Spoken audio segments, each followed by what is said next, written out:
Pernille, good morning. Good morning. Thank you for having me. Thank you for being with me today. And it's been a real pleasure just to talk to you off air, but now we're going to share that with our listeners. So, first of all, tell me a little bit about you. So, I am a local author. I live in Amersham and I write rom-coms. I've had 4 rom-coms out to date. I'm published by HarperCollins, an imprint of HarperCollins called One More Chapter. And I've been published since 2018. My last book just came, my first Christmas title. It's called A Copenhagen Snowman's, and it just came out in October, but obviously it's had its moment now because Christmas is gone. And that's what I do. I'm a mum. I have 4 kids, including twins, and that's pretty much me. Wow, you say that's pretty much you, but that's quite a lot there, isn't it? Let's go back a step. So have you always lived in Amersham? Yes, I've lived around Amersham. I born in London and then moved out when we were 4, but lived in the Chilterns, and then went to uni in the Midlands, came back down and moved into Amersham because there was more life than Flaundon, which I think has a phone box and a pub. 2 pubs, sorry Flaundon. So yeah, Amersham had a bit more life for a young couple, and so we've lived there since the 90s. Wow. And what did you do at uni? I did film and literature. So I watched films and read books for 3 years. It was amazing. I loved it. And it's not particularly useful for anything other than being a degree. But obviously I love books. And so it was a joy. That's it's done you a world of good now, hasn't it? Because you're now a published author and it's what you're doing. So maybe right back then you always knew it would take you to here. Maybe I wasn't really thinking about it. I was just having a fun time. Yeah. Well, I think there's something to be said about that, isn't there? You know, having a fun time and just doing things for the sake of enjoying them often leads you on that path to... That's certainly what I've told my kids when they've picked their uni degrees. Pick something that will really interest you, even if it doesn't seem as if it's like a direct path into... something. I know there were guys on my course, in my halls, they were doing accountancy and they were bored. And I was thinking, oh, well, you could be reading films, watching films and reading books. Yeah. I think they seemed assured that they were going to go into jobs and thinking, yeah, but I'll work that bit out later. Yeah. Well, I must admit, if I had to choose something to do now at uni, I'd quite happily watch films and read books myself. Definitely. So when you came out of uni, what job did you go into? I went into advertising. I really like a freebie, and I thought I was going to get loads of freebies, and what I got was not a lot of freebies. I got tickets to Status Quo concert and a Gary Glitter concert, which was not the height of everything. So I was in that agency for about 2.5 years, and then I got a job in Beaconsfield, actually, in a company that made natural history films.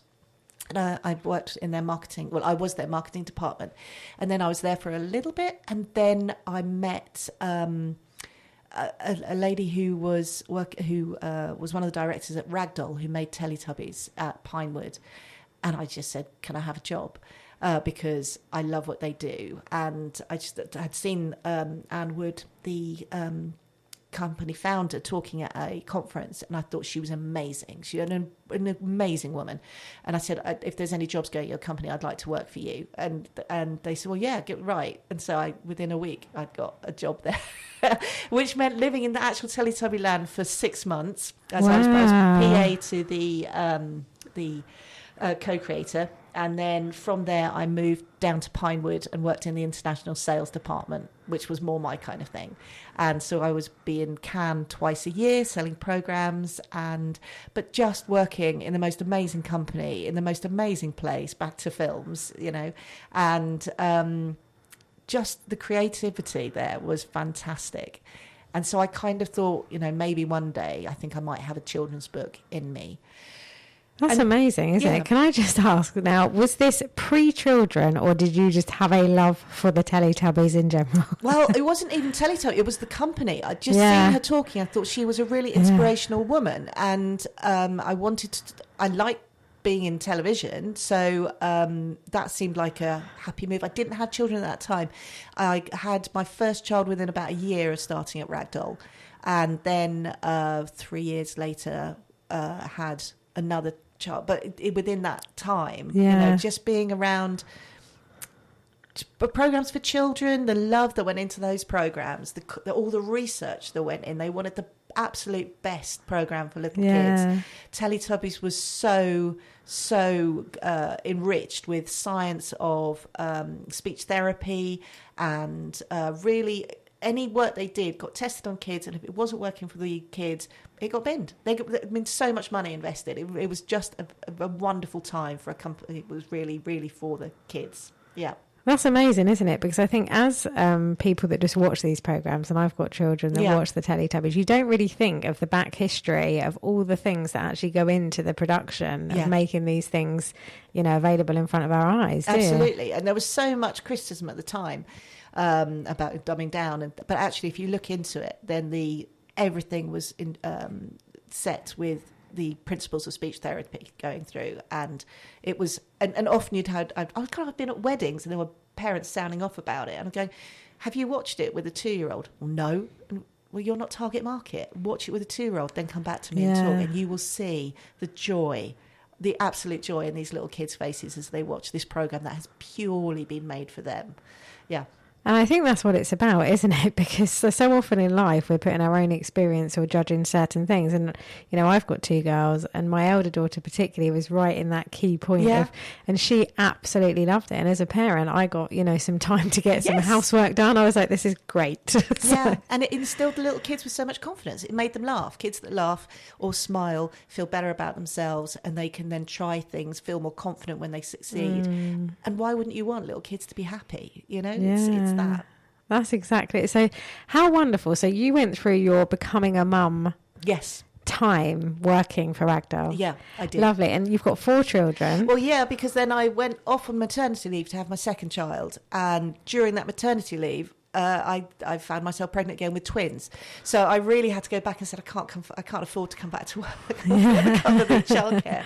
So and they were really lovely about it. And so during that time where I was then at home, I thought, well, if I'm going to, this little kids' conversation that is rubbish, right? So I just thought my brain is turning to mush, and so I need to, if I'm going to write, now's the time. Because as a teen, I wanted to be a journalist, and that was my plan all the way through. And then my English teacher, who was also my careers teacher, said, I don't think your writing is good enough. And that was it. Rather than going, but you could write maybe for this kind of thing or this kind of thing. She just went, no. And it slayed me completely. So I didn't write for 10 years. And then suddenly being at home, I thought, oh, maybe I'll have a go. I think maybe I have a kids book in me, because I come from children's telly. And then I saw this course, which was just a correspondence course for writing for kids. And I thought, well, I'll give it a go because no one need ever know. And I did that, and at the end of that, I got 2 children's books, like novelty board books, optioned. And I thought, well, that's amazing. And then, unfortunately, the 2008 recession happened, and they couldn't afford to do, because they're really expensive, those hard board books. But that was okay, because somebody liked my words, and so I just kept writing, but I was writing older and older with each new thing I was starting, bigger books, longer books. And then there was a column in the Sunday Times called Confessions of a Tourist, little 600 words where you set in different places, slightly smutty. And I dissected one of those, and I thought, I think I could write one of those. And so I tried writing one, I sent it in, and they said, yeah, we'll have that. And they paid me monies, which was really exciting. And I wrote 36 of those over the next 2 years. And I thought, okay, I can do this. My words are okay. I can get published in the Sunday Times. And then I saw an ad for a competition for an anthology of women's fiction, where it was known writers who were putting in short stories set in holiday destinations, and they had 3 slots for unpublished writers, and I entered, and I came runner-up, and that was my first published piece. That is so amazing. I mean, it's really inspiring to listen to you talk about this journey. Honestly, it's just lovely. And I self-published a book, but my English teacher was the only teacher that believed in me at school. Amazing. But I was told that I couldn't do English literature because I was too naughty.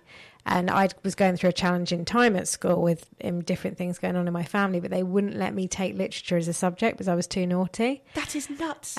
So I could only do English language. And I had a very similar thing. I thought my writing was rubbish. It was the only thing I really enjoyed at school. And it really knocked me for a very, very long time. It really does. And they're so, teachers are so formative. There are some amazing teachers out there. I mean, they're obviously just some that rather than lift you or find other paths or guide you, just say no. I know. And it can really, really stymie your self-belief and what your plans are. And and so I've had the same experience as you. But now we can catch up. Now we have, and I think that's kind of that we just. In my first book, that concept of I decide what I'm capable of rather than being told was certainly something I looked at in that, because I got older, I got all more confident again and thought, no, I choose. So having then been published in this anthology, I thought I need to write a full-length book. And that then was my debut, which came out being called Sweatpants at Tiffany's, but is now called Punch Drunk Love. And how did you feel about the title change? I really loved the title. It came from, when I was trying to think of what to write, the Breakfast at Tiffany's came on the telly, and I thought, what would a pun be on that? Because often rom-coms are puns on songs or films. And so I thought, a pun on Breakfast at Tiffany would be Sweatpants at Tiffany's. That's a woman who inherits a boxing gym. She's not a sporty. What would she do with that? And then the book kind of spun out from that. But not everyone got the reference, really. So after about a year or two, the publisher and I decided that let's give it another go under a different title. So Punch Drunk Love is what it became, and I was okay with that. I want the books to reach more people. So it wouldn't serve me to sit and put my heels in. I know, we've got to be adaptable to change, completely. Haven't we? There are so many things that I want to ask you, and we're going to play another song. But before we do, because we played a couple of your choices, so Robbie Williams, but then we had Shining, which was quite an uplifting song, and you've came into your writing career during motherhood with 4 children under 5, which is wow. They did sleep. I wrote when they slept or when they went to school, and that was like kind of my time. And that song Shining was there were days when when you're outnumbered 4-1 and they're all wailing at you because they're little kids and you can't get everything right all the time. Then to have a song which becomes your kind of anthem that says, I will not be beaten, I will not take this lying down, you will see me shine, was just, it helped me, it buoyed me, definitely. Music is so powerful. The next one we're going to play is I Got a Feeling, the Black Eyed Peas. This is a feel-good song. Why so this much. Track? This, it's like, when you hear a champagne cork pop, yes. There's about to be a good time. This song, just the beginning of it, you go, oh, here we go. Here we go. Yeah. Here we go. We're going to have that feeling now. We've got lots more to talk about. Pernille, this has been so much fun. We've been talking about you. Yep. We've moved on to your writing. You've got your published books out. You love writing. Yeah. And that is what you continue to do. But tell me, when you're writing, what do you have a plan, or do you just feel into where this story is going to go? Authors go in different ways, don't they? How does writing, when you're thinking about a novel, what does that look like? So for me, I need the basic premise, and that can come from anywhere. So when we talked earlier about the premise for Sweatpants at Tiffany's, that kind of came out of a pun and me thinking, where would that go? My second book, which is called Probably the Best Kiss in the World, was from a trip that my husband and I took to Copenhagen. My sister lives there. We know the town. And so we didn't need to go and see museums or things like that. But I devised a route around the city just by microbreweries because I knew that would entertain him. And I mean, we couldn't feel our teeth by about 2:00 in the afternoon. It was an excellent, excellent day. But going through the craft breweries, you realise brewing beer like that is another craft, just like knitting or cooking or baking. And so that started something germinating. And then as we walked through the city, through the Christianshavn area, I saw lots of houseboats. I thought, I want a character that lives on a houseboat. And just things started fusing together. So sometimes it's something like that brings the ideas. My third book, 10 Years, that was a conversation with my editor. She wanted something that was very long. It spans 10 years. And then we talked about what that plot could look like, and how we wanted a haters to lovers plot there. And then on the train home, I was thinking, well, if you were haters and lovers, why would you keep seeing each other over 10 years? So I came up with an idea for that it would be a bucket list, but it's Becca and Charlie who have been asked by a loved one to complete her bucket list. So they do it once a year because they can't stand each other and they can't bear to be each other's company more than once a year. And then we see how they change over the 10 years and then gradually what happens to them. So it's those kind of things. And the Christmas book, I hadn't written for 3 years because of brain fog, perimenopausal brain fog. And then suddenly I'd got a bigger HRT patch, thank God for HRT. So I could write again. And I thought, well, the timing at the moment would really, to get something out quick, would be a Christmas book.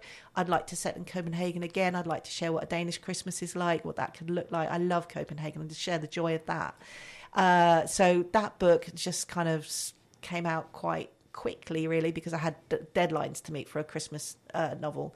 But when I've decided on a premise then and decided now this is the book, I wish I could plan. I would love to be a planner. That would be amazing, far more efficient. I really value efficiency in all bits of life. But if I could write a plan and then just sit down and knock it out, that would be amazing.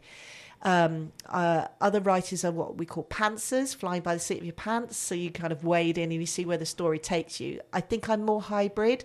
I kind of I know where it ends. I know it starts and know where it ends and kind of what might happen in the middle, but then I will go because I'm too impatient to wait and sit and plan it all out. So then it kind of takes me in different directions. But that sometimes means I'll take a wrong path, and then you have to kind of realize this isn't working. Go back. Where at what point did a decision take me somewhere wrong? And then we start again from there. Yeah. So that's kind of the process I have. I love that. I'm not a planner either. I also admire organisation. Even here, I can't really, as we discussed pre-interview, which was great for me. You had nothing planned, neither did I, and here we are. But that works for us. Yeah. And I do value that, but I do also admire the planners out there. So much. I mean, they know exactly what they're doing, and they will just sit down, and today they're writing this chapter, and this is the scene, and off they go. And they must be able to, they can write books much faster. I mean, it would take me a book probably from start to finish at least a year. Yeah. Well, that's fair enough, because it is a process, isn't it? How does writing make you feel? What is it you love about writing?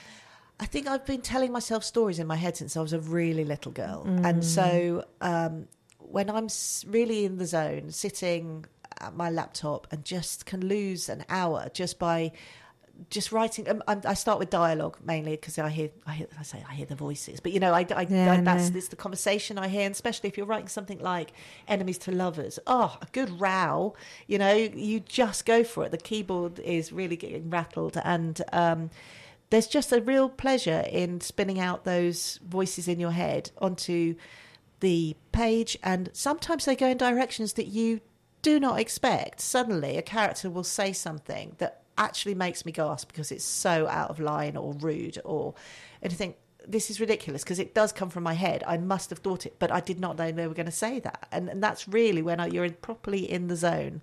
It's just a little bit of magic, really. It is magic. It's that flow state, isn't it? When you really allow yourself to be present. Yes. That you can just sort of flow into creating these wonderful things. I was at Henley Literature Festival last year, and I sat in on Cressida Cowell, the How to Train Your Dragon. She's a friend of... different Cressida. Yes, but I do know How to Train Your Dragon. Yes. Yes, and she was talking to the children in such a fabulous way, really kind of inventive. And she said... if you're going to write a story, she said, think of a lie and make it bigger. Like this. So much. And especially if you're doing like a first draft, you need to just put everything out there, and then your editor will rein you in again. That's their job. And I had a scene in the book called 10 Years where one of my characters is ill and the other one comes and helps her, and the response I got back from the first draft, the notes were, "This is hysterical, but it's too disgusting for romance." So I had to rein that back in. But it will always be this scene in my head that I remember quite viscerally. Yeah. But that's what you have second drafts for. The first drafts, you just put it all out there, really go to town, because that draft is just for you. That's just for your entertainment. So, the world is tricky enough. Why would you not entertain yourself to full max when you have that opportunity? Exactly. And like you said right at the beginning, watching films and reading books, you want to max out, don't you? Completely. You want to put all of that in there. Completely. This is your chance. Yeah. Yes. So how did it feel writing a Christmas novel? Because it's still wintry, and I know a lot of people that have read it, and I can sort of hear the magic in the book. Yeah. I didn't want to read it before I spoke to you, purely because otherwise you then dive into all sorts of questions and things. But how did it feel? Because you must have had to start writing that out of the winter period. No, as it turned out with this one, I wrote it between November and mid-February last year. So actually it was kind of the perfect time. Okay. I know I've got friends who they write their Christmas books in July. So they have Christmas music going, they have put out some decorations, they have candles going, trying to get in the mood. But I had the fortune of it being the right time of year for me. So that was great, and that was fine. Yeah. And in the writing period, did you go to Copenhagen? I did go to Copenhagen. I went in the very beginning of December. Well, because I needed to see the lights and some of the locations that I was writing about, because I already knew roughly where I was going to go. It wasn't quite that I was able to see everything, but I needed just to... Sometimes you need to be able to smell it and hear it and just feel the glow of a place. And that's not to say that you can't do it without. I mean, those little confessions of a tourist I wrote for the Sunday Times, well, they were all made up. I hadn't been to those places. So the internet can do a lot nowadays in terms of research. But then once in a while you'll see something or you think, oh, I had to experience that. And then it can go in the book. And the book would probably have been fine without it too. But just having it means you can include it. And so 10 years, for example, I wrote that during COVID. You couldn't go anywhere. And so there's a scene where the characters go up Snowdon, and I had to watch two lads on YouTube walking the path that I had picked with a notepad, writing, what are they seeing? What are they moaning about? What was that trip? And what are they, as if I was walking it with them. Equally then, towards the back of the book, the characters go to Cannes. And that was a decision because I couldn't go anywhere. I needed them to go away. Couldn't go anywhere, but I thought, I know Cannes because I've worked there when I was at Ragdoll, so I'll just write that because I know it. So there's those things kind of going on there as well. That's lovely, isn't it? And when you think of someone reading your book, when they've brought your book and they're reading it, what do you hope they get from reading the stories that you're sharing?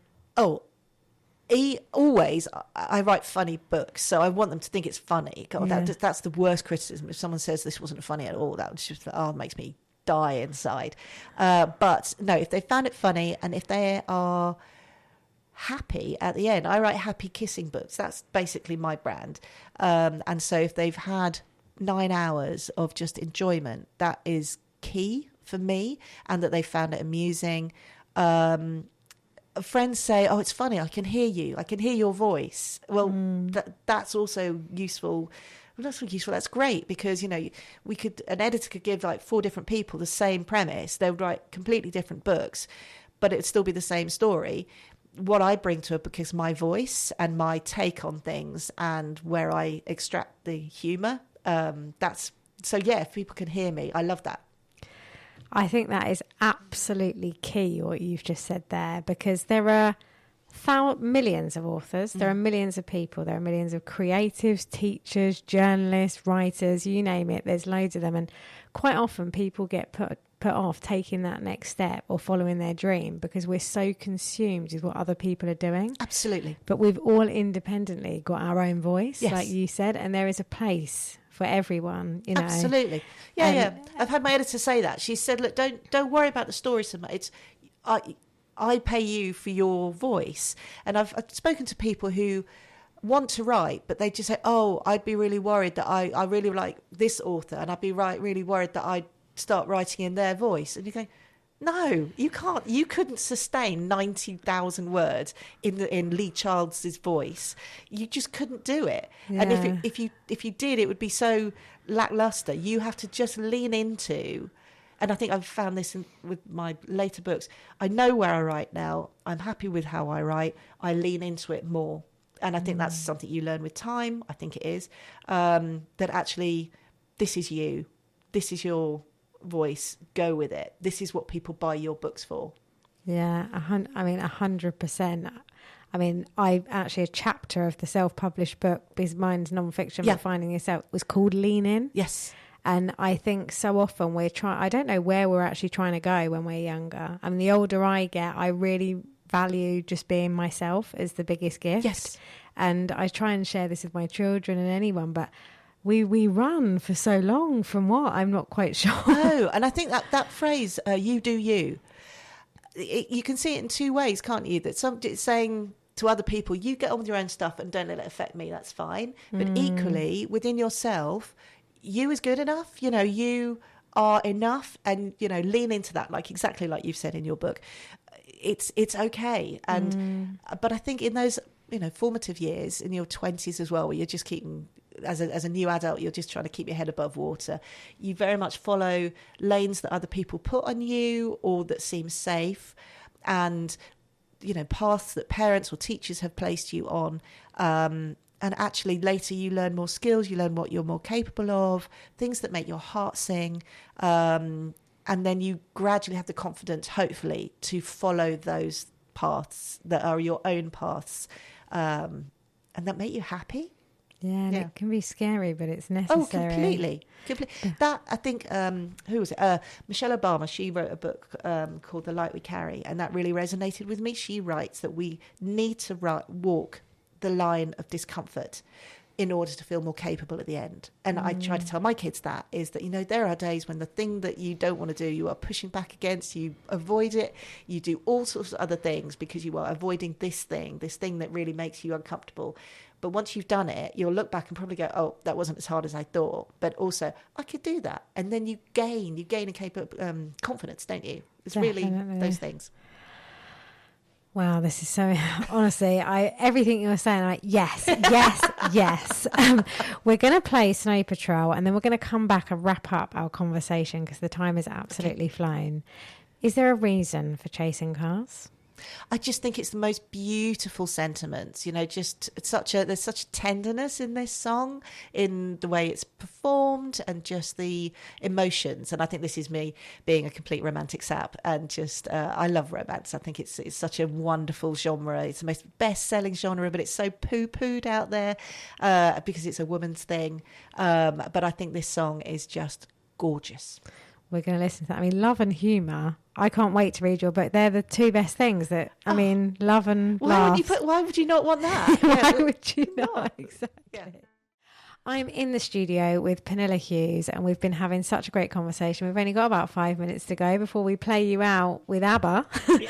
But it's been so much fun to talk to you. And if you've just tuned in, I have already said it, but you can re-listen at marlowfm.co.uk, select today's date, and hear all about Pernille's work, her journey to becoming a rom-com writer, and the fabulous books that she's written. And not only that, I mean, I can feel the passion and the fun and the love in there. And yes, we do want a happy ending, and it's okay to want that, isn't it? Completely. I mean, life is tricky, and so to have a happy end or a happy finale is it's balm for the soul, isn't it?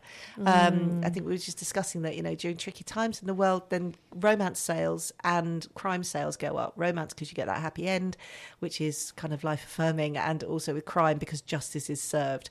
And so books do really have a value, whether you listen to them or whether you have them on an ebook or whether you're a paper reader. There's something out there for you in all sorts of guises. Absolutely. Yeah, I know. And I just think what a lovely thing to write about as well, because there is a lot of negativity in the world, isn't there? Let's face it, the news isn't really good news ever. I remember in COVID times actually getting a subscription to a newspaper for my daughter called Good News. Oh, yeah. Just so that we could kind of consume a bit of healthy. I think we read my view is we either read for connection or escapism, and I read for escapism, not because I have a lovely life, and but just to take me to a different world, to see other things, and have those happy ends is great. Other people sometimes need to read that what they're experiencing is shared by others, and so, but there are books out there for whether they're fiction or non-fiction, to be honest, then they're out there for you. Yeah, I think it's so true. I feel relatable to what you've said there about music, because I love having these conversations, and I think that builds the connection. But when you're listening to songs and music, you either are able to escape and feel something necessary heavily on your own, sure, or you can connect to something really wonderful and those feelings in your body, whether it's dancing or crying or whatever the thing is. It's so important we have access to these resources like books and music. And sometimes it's a release, isn't it, of the emotions that we sometimes hold in because we don't offend other people. We're so British, we don't want to make a scene or make a fuss. Sometimes you need something that stirs you, and music can absolutely do that. And some books can stir you as well. I know. I think it's really inspiring what you shared though, because going back to when we began this conversation and we were talking about you're an author, you're selling wonderful books, and at school you were told about your writing, and that disbelief is installed. So anyone that's listening, whatever age you are, it's never too late to start. Not at all. It's always important to tap into what means something to you, and it might feel scary, but it's absolutely possible. So worth a go. Absolutely. What's the worst that can happen? Really sit and think about that, because sometimes we blow it into huge disproportion. And what's the worst that can happen? You write a book and someone else doesn't like it. Well, okay, that's their opinion. Their opinion's not my business. I wrote a book because I wanted to write a book, and I can now say I wrote a book. So if people are sitting there thinking, I shouldn't do it because I'll make a fool of myself. No, write the book because you want to do it. Yeah. It could be a bestseller or it might not, but actually you will have achieved this thing that you've wanted to do. And if you don't do it, you'll always think, what if? Exactly. Oh, Pernille, honestly, it's been so lovely. It's been a pleasure. I've just loved talking to you. I could talk to you for another hour, but we'll have to have a part 2 for sure. But before we go, because we've only got a few minutes, firstly, I just want to say what's next. So more books, hopefully. So I've just finished, obviously Christmas is now over, so I'm not very good at marketing books at the same time as writing other books. So I've really focused on the marketing for a Copenhagen Snowman. So that is now done. So now I can move into the next phase. So I've got a couple of ideas that I need to work up and see which is the most commercial, because it's really tough out there in the moment in the book market. There are so many writers, and publishers are quite a nervy bunch and don't always want to take a chance on things. So you really need to have a strong premise before you dedicate a year to it. Yeah, exactly. But before you go into your next phase of wonder and what you're going to create, where can people find all about you? Because it's Pernille, but your name is not spelt Pernille, because I had a real internal tiz on pronunciation. So no, it's a very common name in Denmark. And so it's I do have a website. It's www.Pernille, which is spelled Pernille, Hughes, HUGHES.com. And that will take you to all of my books. My books can be bought online in the various online retailers or ordered in from bookshops. And there are 4 of them. Punch Drunk Love, Probably the Best Kiss in the World, 10 Years, and A Copenhagen Snowman's. Have you got a favourite? That's like asking your favourite child, because one is like the first one, and then another one is the one that sold most, but one maybe has made me more money. One was hard to write. The 10 years writing during COVID, writing a funny book during COVID when, Light and Shade was a bit tricky. Well, Light was quite hard to find. So I'm really proud of that one. But I'm proud of all of them in their different ways.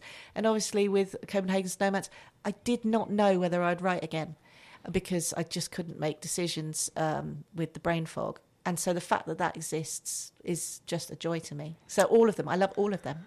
Oh, good answer. Pernille Hughes, thank you so much for being with me today. Honestly, I've loved this conversation, and we are playing you out with Dancing Queen. It's just a gem, isn't it? Really? It really is. Okay, so taking us out with Dancing Queen, Pernille will be dancing out the studio, but stay with me because Laura is on her way and we are going to be talking all things. Don't know where the conversation's going to go, but stay with me. Pernille, thank you. Thank you for having me. Thank you.